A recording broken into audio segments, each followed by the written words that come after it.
तहरीके इंसाफ की जी मजाकराती टीम बनी है ना, दोंग के नां का तो मैनू पता वा। जेडे मिलन गए साजदा हमद रजा, असद कैसर ते अगले एक दो का मैनू नहीं पता।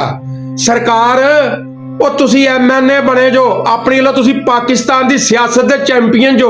किसी वैल्डिंग वाले नूं पुछ लो, किसी डेंटर नूं पुछ लो, किसी चाय वाले नूं पुछ लो, किसी सब्जी फरोश नूं पुछ लो, किसी रेहड़ी वाले नूं पुछ लो, कि छलियां वाले नूं पुछ लो।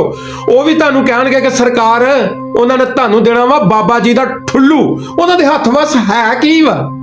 तुसी सिर्फ अपने वोटरां सपोर्टरां नूं जलील कराउण लई जा रहे जो, होर गल कोई नहीं। सानूं तां तुहाडे उत्ते भी शक हो रहा वा कि जनाब तुसी शायद उन्हां दी बी टीम का किरदार अदा कर रहे जो।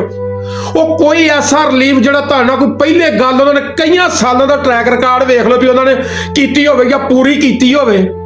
सरकार तुसी रोटी नूं चोची नहीं आंदे, तुसी बुरकी जिहड़ी आ कंन दे विच नहीं पाउंदे। तुहानूं हर गल दा पता और कली कली गल दा पता वा ये किनों तुसी सपोर्ट फराहम कर रहे जो। सरकार अपने वोटरां सपोर्टरां नूं माफी दे दिओ। अलहमदुलिल्लाह जे यही सूरत हाल रही ना तो सरकार मुंह तुहानूं भी किसी ने नहीं लाउणा। बेहतर आ गैरत दी गोली खाओ